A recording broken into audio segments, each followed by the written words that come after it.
Hey guys, welcome back to my channel. ඔයගොල්ලන්ව අදත් ඉතාමත්ම ආදරෙන් එකතු කරගන්නවා වීඩියෝ එකකට.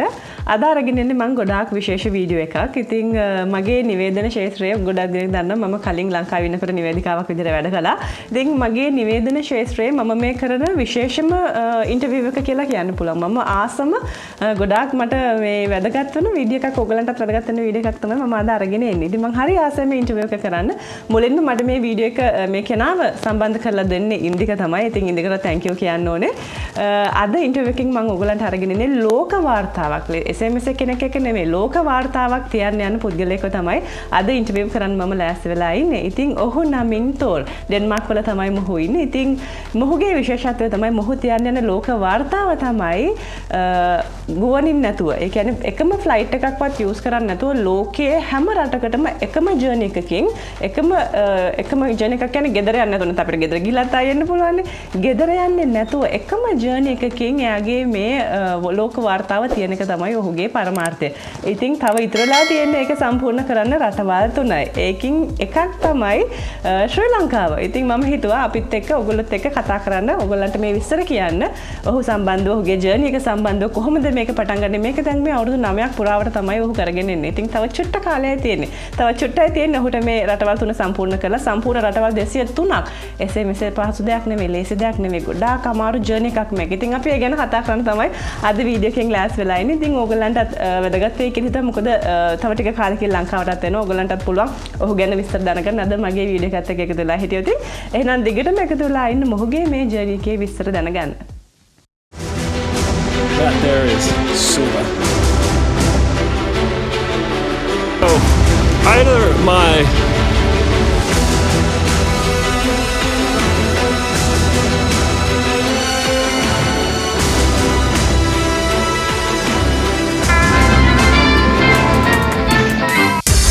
yes, people. Thing with. Are you crazy? Yes, yeah, definitely crazy. A while since I did the last.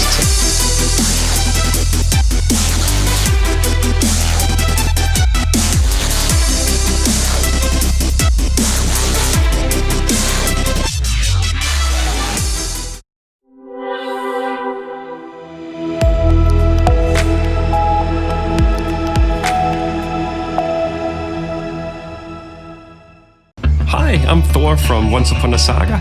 I am 3 countries from reaching every country in the world completely without flying.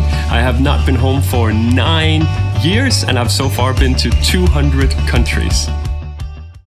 Hi Thor, welcome to my channel. I'm so glad to have you on my show. Thanks for being here. Ayubowan, thank you very much for having me. Ayubowan. Yeah, how are you? Good, how are you? I'm doing well, thank you. It's nice and warm here in Fiji. So you are currently in Fiji, right? So what is the current situation there? Yeah, it's quite nice. They have elections now, so people are busy with that. Okay. I'm not voting for anyone. I'm just enjoying the warm weather and the kindness of the people here. Okay. So yeah, it's a good place to be. That's good. That's great. So how did you come up with this idea that this world record? Yeah, well, it all originated when my father, he sent me an email. He sent me many emails over the years with different links about different topics. And this one was about world travel. And before I reached the end of the article, I realized that no one had gone to every country in the world completely without flying. True. So it intrigued me. And yeah, so I started toying with the idea. And 10 months later, I left home. Wow, that's great. So what was the first country of this project? Well, I'm from Denmark, and Denmark is in the north of Europe. Okay. And there's only one country that we border by land, and that's Germany. Okay. So I got on a train, and I rode the train from Denmark into Germany, and then I went to the Netherlands and Belgium and Luxembourg and so on and so forth. Really? That's incredible. So what did you do before you start this project?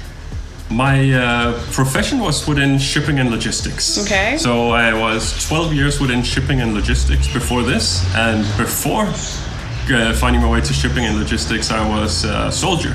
I was with the military for 3 years. Wow. And before that, I was studying. So, I did not know that. Wow. Oh, well, surprise. I know. You know then how to survive yourself, right? You were in military. Yeah, I was a United Nations peacekeeper in East Africa, in Eritrea and Ethiopia. Okay. So I learned something about being in that part of the world, but not many other things. Yeah.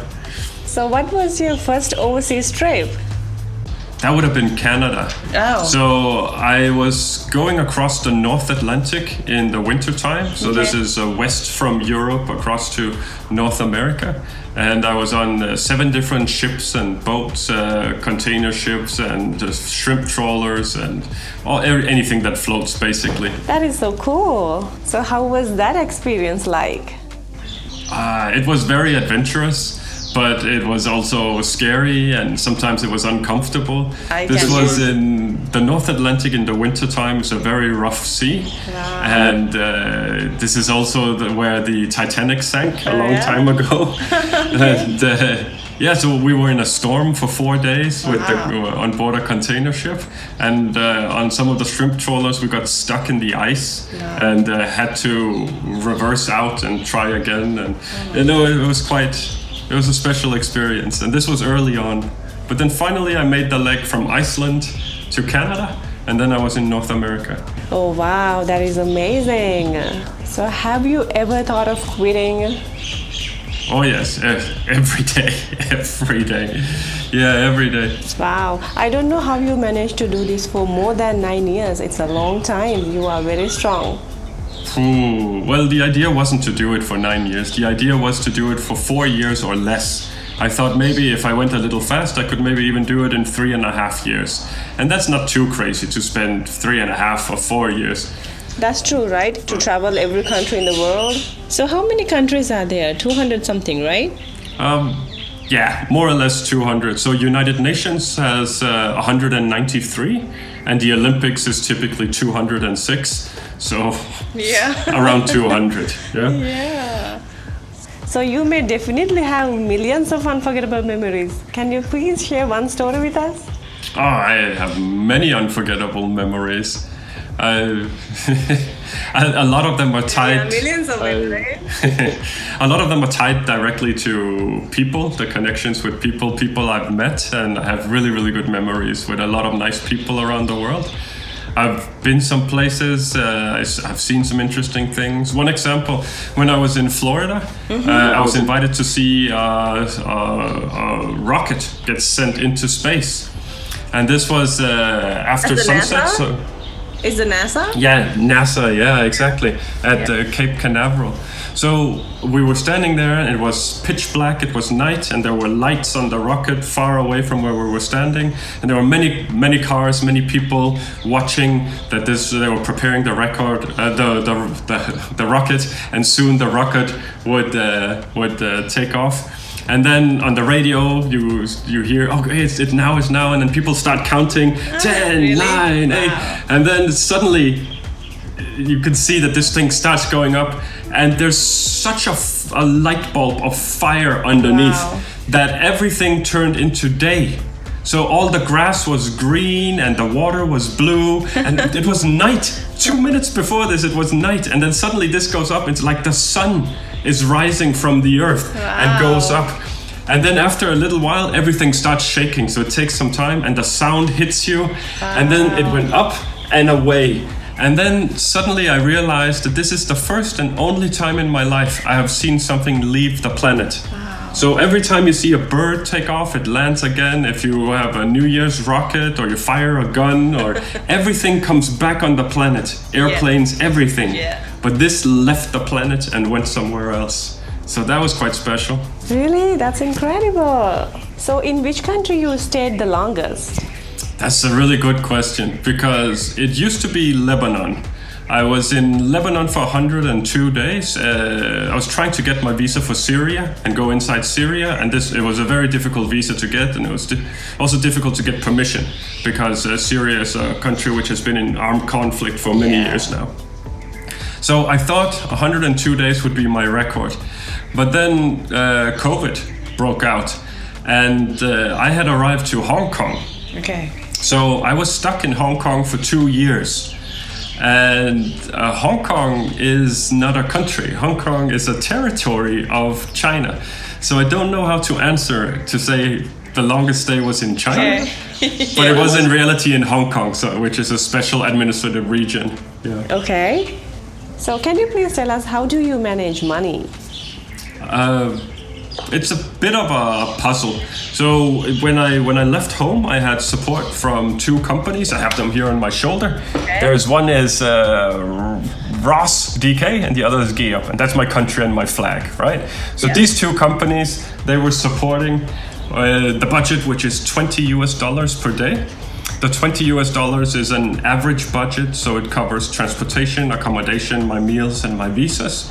And they were sponsoring and supporting for a couple of years. That's great. But then they had to withdraw the financial support. Okay. So they did that for a while. They were still supporting me in other ways, but not financially anymore.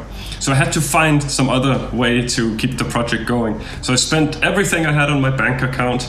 I sold some of my belongings. I borrowed money. I borrowed money for a second time. And then I did a crowdfunding campaign. And my followers online were very generous and they were supporting. And I started writing some articles and selling the articles, and I did some speaking engagements and this kind of stuff. And then eventually I had so much support from my own community. I have some wonderful supporters across social media that want to see me succeed, and they help in any way they can. So that was keeping it afloat. And then when I got stuck in Hong Kong, I eventually got a job because immigration couldn't tolerate that I didn't have a job when I was such a long time in Hong Kong. Mm-hmm. So with the job in Hong Kong, I was able to pay back the money that I lost, the loans that I took, and so on. Okay. And then actually these 2 companies, they came back in maybe 2017 or 18. They came back and said, we're strong again, we want to help and we want to support. Wow, that's great. So it's a mix of many different things. I know, right? Oh my God, it's hard. So what country was the hardest to get the visa? That's another good question. Because for the longest time, my answer was Equatorial Guinea. Back in 2015, around 2015, 2016, I was struggling to get inside Equatorial Guinea, which is a tiny country in Central Africa. Wow. And I didn't think it would cause any problems, but it's a military dictatorship, and they have very strict policies, and it was almost impossible to get the visa. And then when I had the visa in my hand, it was still 1 month before they let me cross the border. So that was a tough country. But since then, I experienced Saudi Arabia. Mm-hmm. And when I was visiting Saudi Arabia, this was before they had a tourist visa. For 40 years, they didn't have a tourist visa. But they have today. So if you want to go, maybe it's easy. But when I was trying to go, there was no tourist visa. So I spent maybe 7 months trying to get that. But I was traveling to different countries while I was trying to get it. So I wasn't wasting my time. And then now during the pandemic, I was trying to get to Palau. And Palau is an island nation in the North Pacific, and it was it took such a long time to get the paperwork and permissions and negotiating with government and negotiating with a container shipping company to get permission to come on board and COVID test and all of this. God. So maybe it's Palau. I don't know. One of those 3. Okay, so you have only last 3 countries to finish, right? Which one is the next? That's right, yes. The next one is Tuvalu. And then? And I'm currently in Fiji, so I'll get on a boat, go to Tuvalu, then come back to Fiji. Yeah. And then I'll be on my way to the Indian Ocean, so I can visit Sri Lanka. and then Maldives. Okay. And then after Maldives... Almost done. There you go. And after Maldives, I imagine I'll be coming back to Sri Lanka for a second time. That's great. To connect home. Yes. Okay, that's good. That's good to hear. Sri Lanka is very famous for hospitality. I guess that people will meet you and greet you. I've met hundreds of Sri Lankans. I was working a year in Bangladesh before this project, and some of the designers on the project were from Sri Lanka, and we became close friends, and we had a good time together, and they were so kind and polite. Yeah. And I've been on so many container ships now, and a lot of the officers in the engine room and on the bridge, and they're always so kind, and they always give me Sri Lankan tea. Yeah, Sri Lankan tea is the best. So how do you get in these container ships? Yeah, it's difficult. It's like selling something to someone that doesn't want it. you know when you're standing on the street and you have these people that are giving a piece of paper and you just walk past and say, I don't want this people. Yeah, like that. That's what it's like. That's what it's like. So you're trying to get them to take the paper, and then if they take the paper, you need to make them interesting to read it. And if they're interested to read it, then you need to. It's such a nightmare. But it's become easier. So somehow it's become easier over the years because now I have established a lot of contacts. But initially, you try to get in touch with the shipping company, and then you try to convince them that it's a good idea for them to take a passenger on board. And that's almost mission impossible. Wow. There's even if you say I can pay, they don't care because the money that you're willing to pay is so small compared to the millions of dollars that it costs to operate the ship. Yes. So maybe if you say I'll pay $1 million, they will say yes immediately, but nobody's going to pay $1 million to be a passenger on a container ship. So it is really, really hard. There's no incentive for them to take a passenger, and there's every reason to say no. Because you could fall overboard or touch something, break something, you could bring a disease on board, you could create a delay, or you could get sick, or who knows. So it's just easy to say no, it's hard to say yes. But it's gotten easier. I've been on board 34, I think maybe 36 container ships now around the world. Wow. But how many trains? When I say it, sorry? How many trains? How many buses? Cool. I've been on maybe 300 trains and maybe 400 or 500 buses. Yeah. My goodness, that's amazing! Oh my gosh, But if you want to know with the container ships, so I said that it was hard in the beginning and then it got easier, but then with the pandemic it got hard again because they're so worried about getting the virus on board, and if they get the virus on the ship, then the ship has to quarantine, and if the ship is quarantining, then they're losing money. So again, they want to say no. Yeah. So what was the original plan? When were you planning to end all this journey? Well, I left home on the 10th of October 2013 at 10:10 a.m. So 10:10. Wow. And I was hoping it would take less than 4 years. So 2013, 14, 15, 16. Yeah. So maybe 16, maybe 17. Wow. Yeah. It took a lot of time. But all worth it, right? Well, all worth it. I don't know. I really don't know. I don't know. It seems like it's worth it when I look back. You know, there are a lot of good memories. I know, right? You saw a lot of things. Yeah, You've been for to sure. all the countries. And I learned a lot about the world and culture and geography and history and so this good looking back. And it's also good looking forward. Because when I look forward, I dream about what will come, and I will be together with my wife and my friends and maybe write a book about it and all this. But being in it is often just a nightmare. I know, I can guess. I want to finish it and have it done. True, very true. I would love to know about your family a little bit. Would you like to share anything? Yeah. Sure. Yeah, my close family. I'm the oldest of 3 children. I have 2 younger sisters, and I was just Skyping with one of my sisters yesterday. We grew up in Denmark and in Canada and in the US, and then we were brought back to Denmark again. So we have like an international background. My mother is from Finland and my father is from Denmark, so already that's a little bit international. And a lot of our holidays were spent with family in Finland, so the seasonal festivities, and then come back to Denmark and do school in Denmark. And then I have a wife, but no children, not yet. And my wife is a woman who was together with me. We were a couple before I left home to visit all the countries without flying. But we were not married. So you got married while you were on this journey, right? That's right. So in 2016, she came to visit me for the 10th time. And she visited me in Kenya. And I had 2 rings, and I got her up on Mount Kenya, and I got on one knee, and I presented Yeah. And then, so she said yes. Okay. And then we knew we were going to get married someday. Okay. But then the pandemic broke out and delayed everything for us. Yeah. And then the only way that she could go, I was stuck in Hong Kong, and the only way she could come inside Hong Kong was if I was a resident. Okay. And if she was my wife. So first I had to find a way to become a resident, and I managed to do this. And then the next issue was that she was in Denmark and I was in Hong Kong. How do we get married? But actually, you can get married online through an agency in Utah. Wow. So we got married sort of like a call like this we're having Zoom right call. now. Yes. That's interesting.